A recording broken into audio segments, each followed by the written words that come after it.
Trish read a part of what I wanted to read tonight from Leviticus. Let me read a little bit more. This is from Nehemiah. It's the same, how do I say it? The same story. It's about the feast. In English, we've called it the Feast of Booths. I noticed that some of the modern translation, they call it the Feast of Shelters.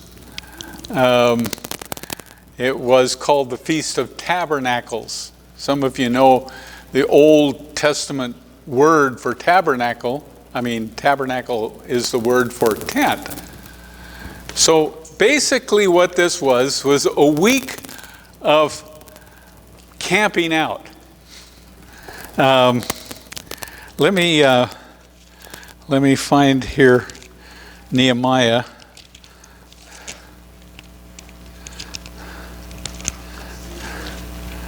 Because I wanted to read that. Well, how come I can't find Nehemiah? Here we go. Nehemiah chapter 8. What? Page 847. I'm sorry. Right before Esther. Thank you. Nehemiah chapter 8.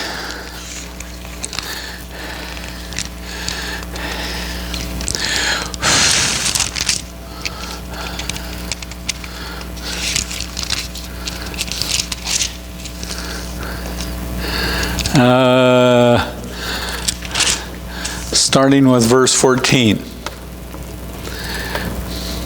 They found written in the law, which the Lord had commanded through Moses, that the Israelites were to live in booths during the feast of the seventh month, and they should proclaim his word and spread it throughout their towns and in Jerusalem. Go out into the hill country and bring back branches from wild olive trees, myrtle trees, palm trees, shade trees, to make booths, as it is written.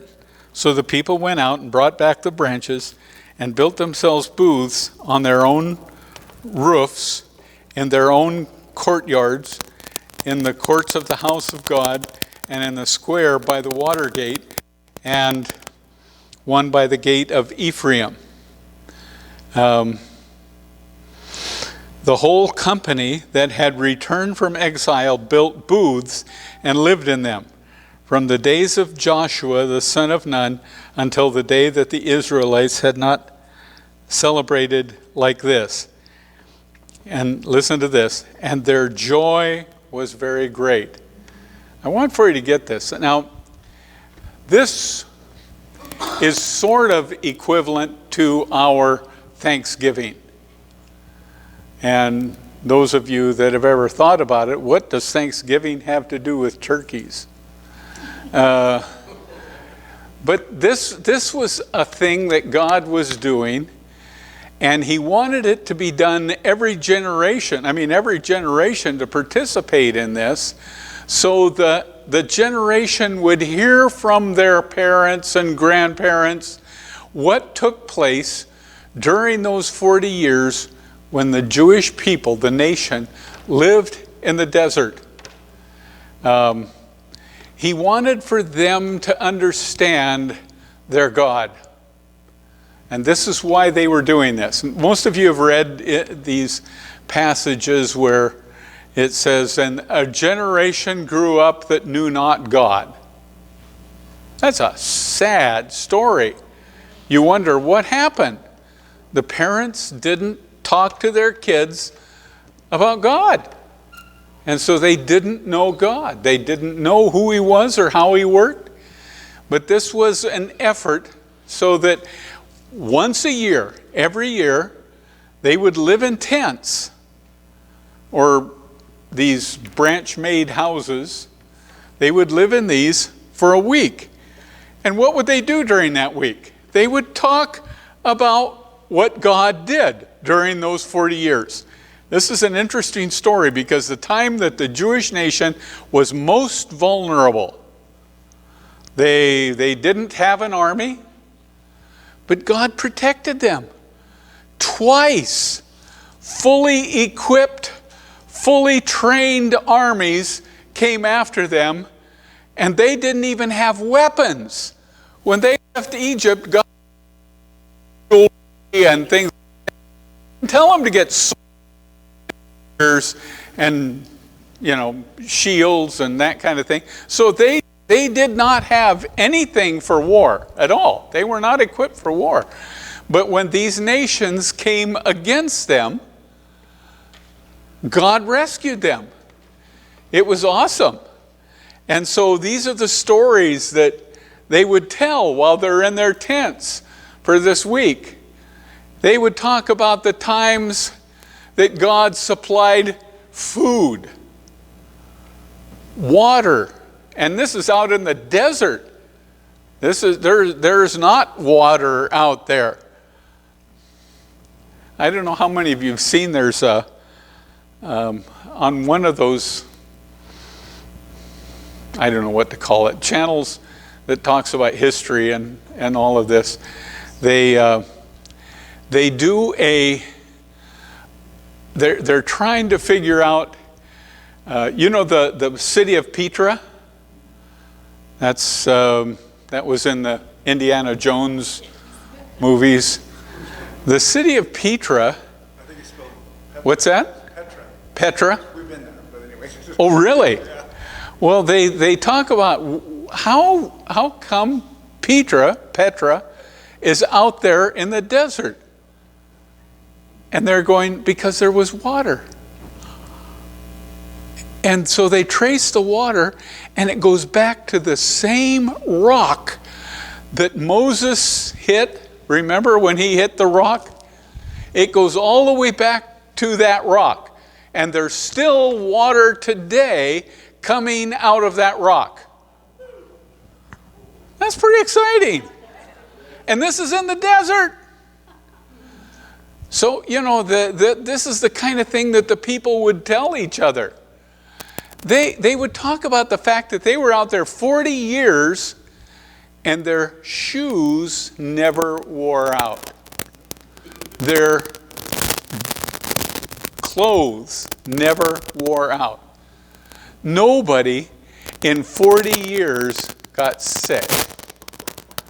Now, this is pretty outrageous, And so they're telling each other, the story you get is that God knows where we are, and He knows how to fix our problems.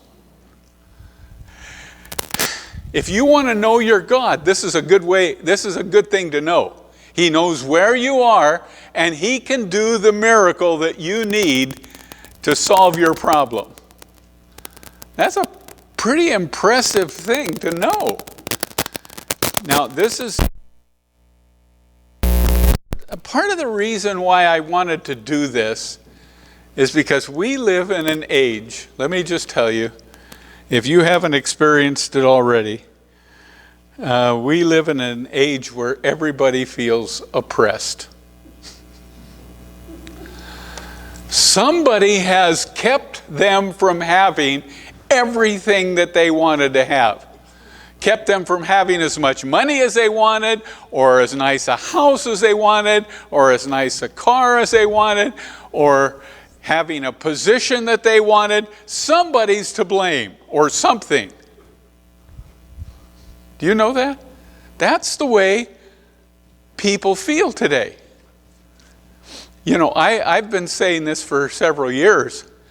When I found out that they said suicides were at an epidemic rate on Maui, I'm going, this is the most beautiful, most wonderful place in all the world. Why would somebody feel like committing suicide? But, I can tell you, You know, those guys, those football players that are protesting. You know what I'm talking about, right? You talk to them and they feel like they are oppressed. These guys, every one of them is a multimillionaire. And you talk to them, I mean, they've got position, they've got fame, they've got everything that you could want, and they feel oppressed. Now, this is something interesting. Now, obviously, God saw that this was part of our human nature, is without something to work against it, this is the state. This is where we go. This is how we evolve, is that we start feeling we've got everything. We've got everything you could possibly want, and we feel oppressed. You talk to people, and everybody's complaining. And I've said this for a while, what in the world do people have to complain about? Oh, I tell you, they can find things to complain about. Everybody's got a complaint. Now, most of us have read in the Old Testament where the Jewish people complained. While they were out there in the desert, they complained. And it says it made God so angry. One time he was angry because of their complaints, and he sent snakes to bite them. And they died from the snake bites. That was pretty bad. Why? Because they had absolutely nothing to complain about, but they complained. Another time they grumbled, and he sent fire among the nation, burned people to death. And you go, what in the world? Complaining makes God upset. Okay, we know that. We're aware of that.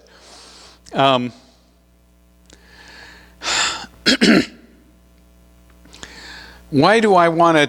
This feast on the Jewish calendar among the Jewish people is called Sukkot. It's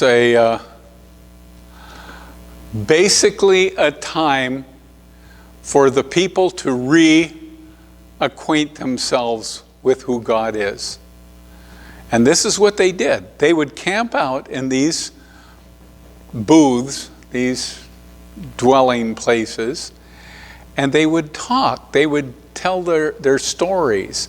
They would start to sing their songs and do their poetry, and they would start to dance and sing, because there were all kinds of songs of God's supply or God's help or God's miraculous.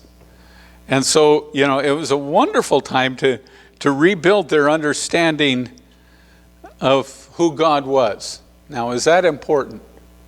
Well, most of us know that when the Jewish nation got to Kadesh Barnea, this was just before they were supposed to go in and take the land. This was the land that God had promised, the land of milk and honey, the land of promise. And God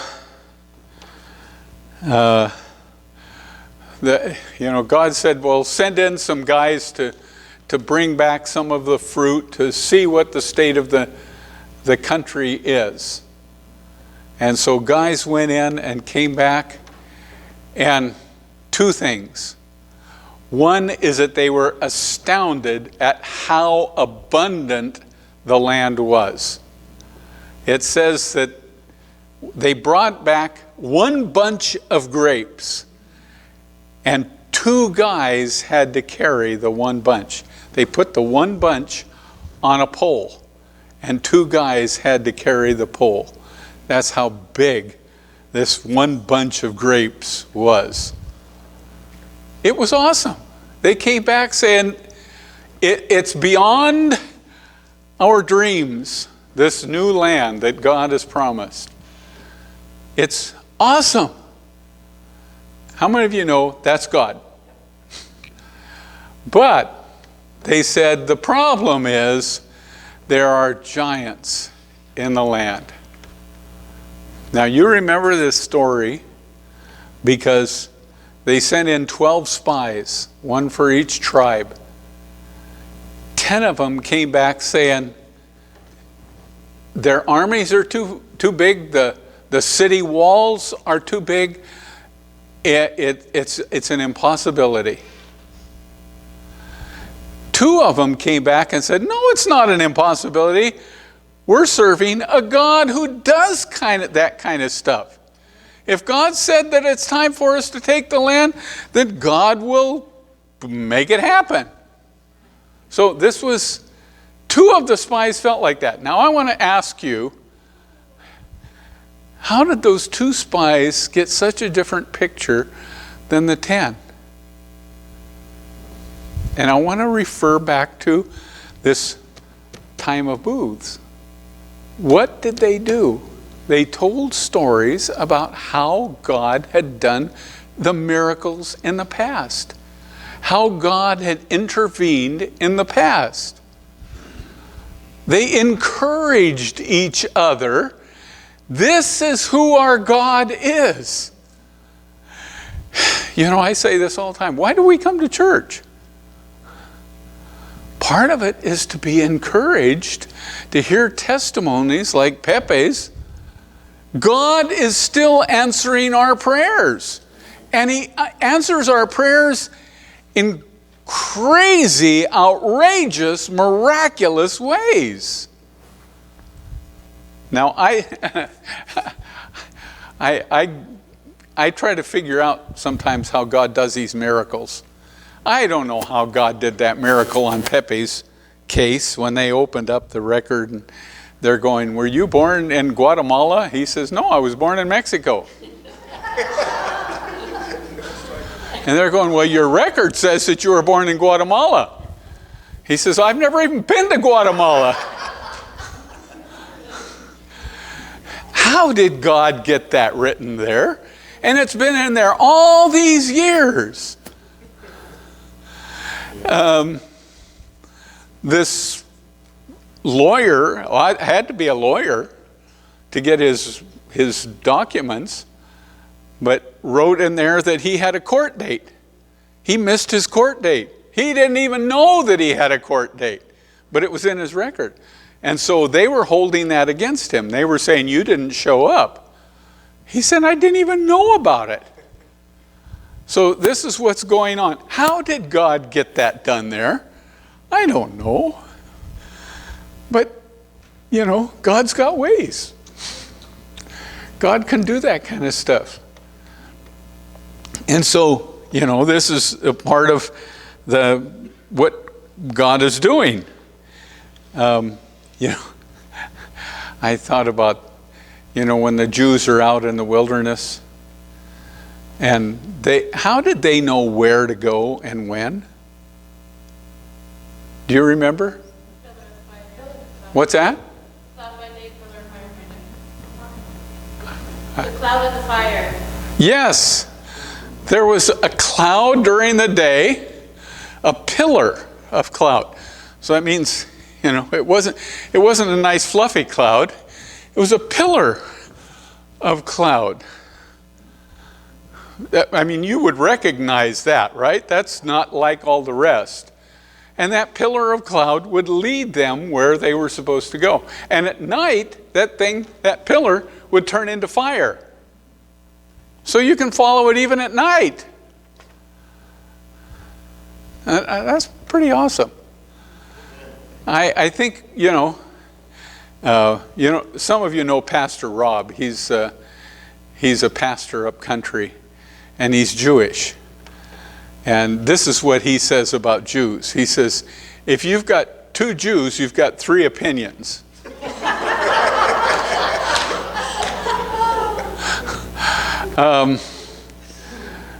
You know, if they had had a committee to try to decide where to go, they never would have gotten off, never would have figured out where to go. But because God led them supernaturally by this cloud, by this fire, this pillar, they knew where to go and when. And it's awesome because the cloud would come down and settle, and they knew that this was a place to camp. So they would set up their little camps, their little tents, their little booths, whatever, and they would stay there until this pillar picked up and went back up in the sky. When it went back up, they knew that it was time to move. Now, this is pretty outrageous.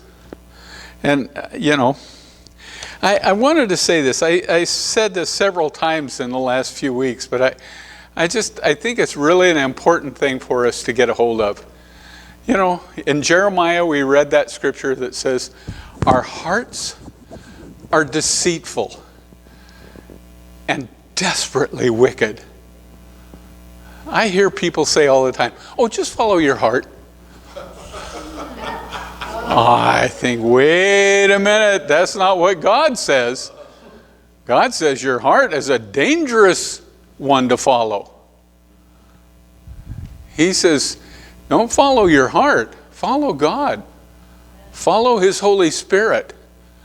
And I want to say that about this, because these people, God didn't want them to follow their heart. Well, where does your heart feel like going? Which direction? What?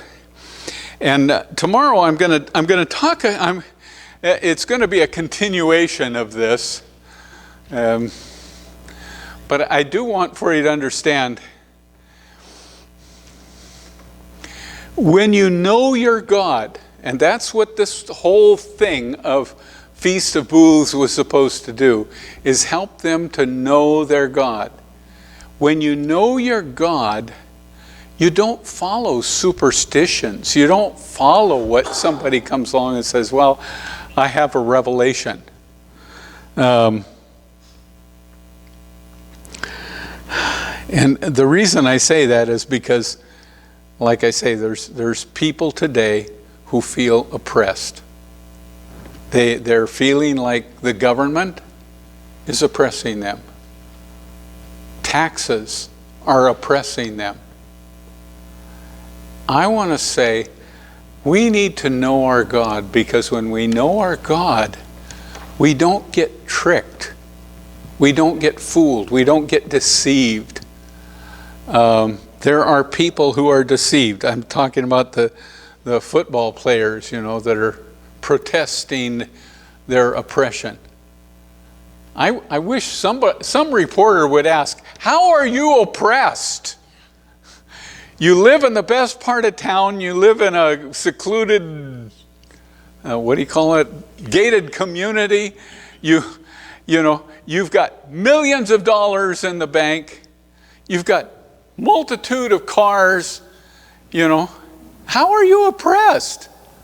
Oh, I'm oppressed because some people don't get to experience their full freedom. And so what are you doing? You're grumbling about the government. You're grumbling about the United States, the freest country in the world, and you're grumbling. It doesn't make sense. But do you understand? Why is a whole generation of people feeling oppressed?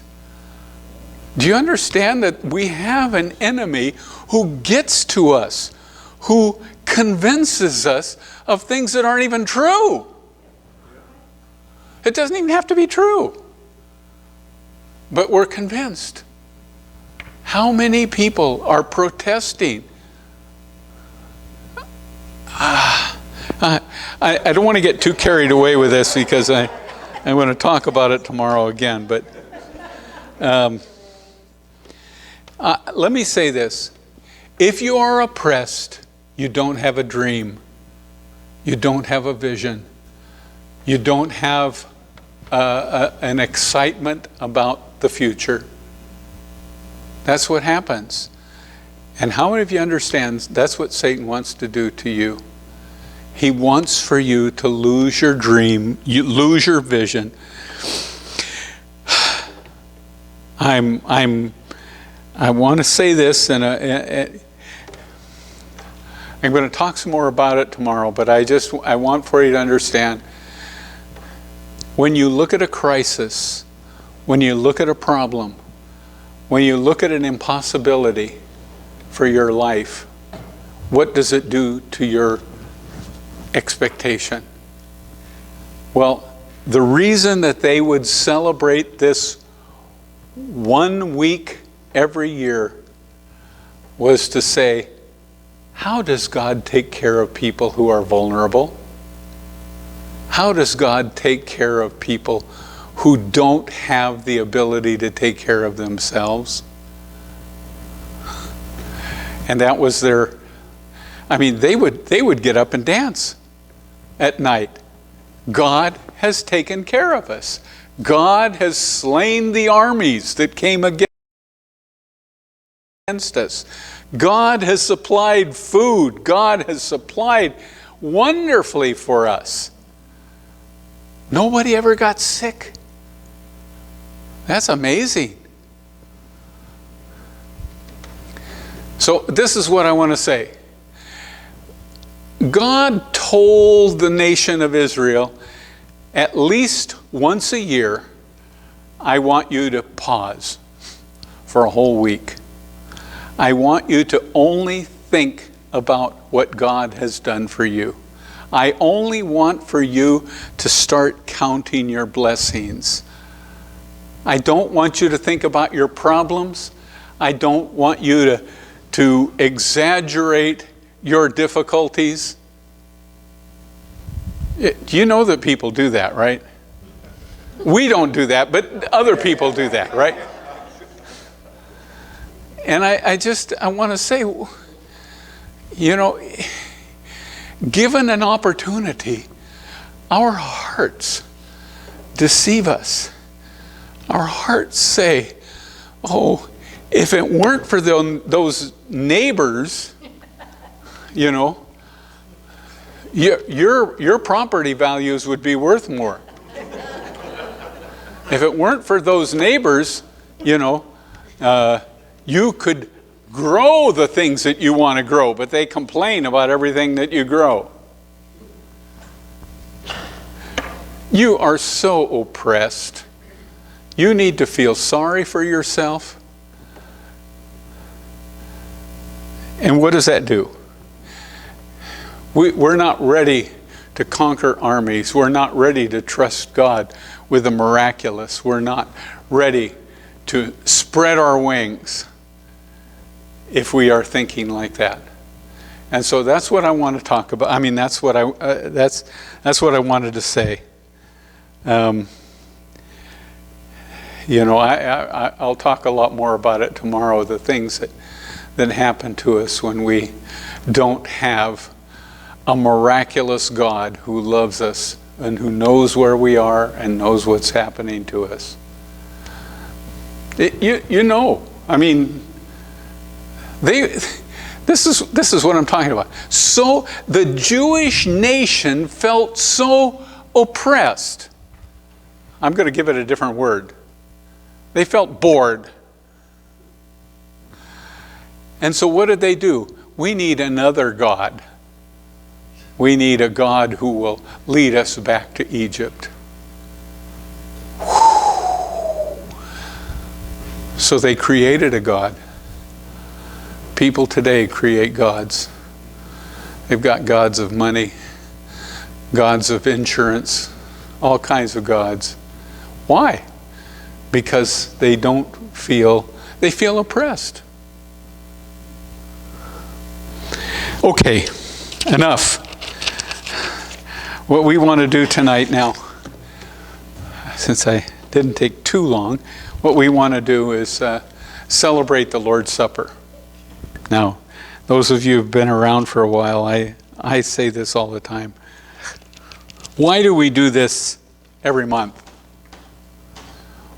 The same reason why God asked the Jewish people to do this feast of, or I don't know if we call it a feast, but celebration of Sukkot. I want for you to remember who your God is, what you have, His provision for you. I want you to remember that you are blessed people. And that's the reason that we do this communion every month. So that we remind ourselves, this is what he says, do this in remembrance, right? That's the reason we do this. Because we want to remember that God loves you. God has provided for you. God has a future for you. And so that's why we do this. We celebrate the Lord's Supper. So, if you'd pass out the elements. And just so everybody remembers, when we finish here in a few minutes, we're going to go next door and have a potluck. Why do we do so many potlucks? We enjoy fellowshipping. We enjoy talking to each other. What's that? We're remembering things that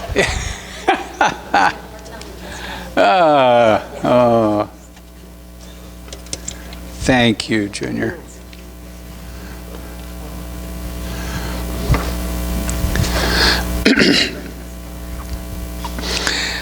I'm going to read a little bit more than what I usually read about the communion, the Last Supper, Jesus' Last Supper. Mostly because I want for us to get that idea that we can't trust even our own hearts. Our own hearts are, that's not where we look for direction. That's the reason I'm going to read a little bit more tonight. But I'm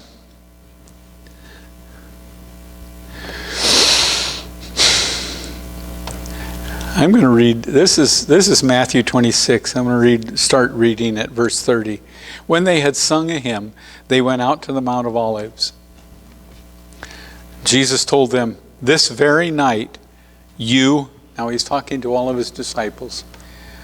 This very night you will all fall away on account of me. For it is written, I will strike the shepherd, and the sheep of the flock will be scattered. But after I have risen, I will go ahead of you into Galilee." Now look at verse 33. Peter replied, "Even if all fall away on account of you, I will never fall away." Now I don't know about you, but I'm so much like Peter. I know exactly what this is. Well, you might not be able to trust those other guys, but you can trust me. Oh, dear goodness. This is what Jesus says, "I tell you the truth, this very night, before the rooster crows, you will disown me 3 times. But Peter declared, "Even if I have to die with you, I will never disown you." And all the other disciples said the same. I just wanted for you to catch that. This is a part of the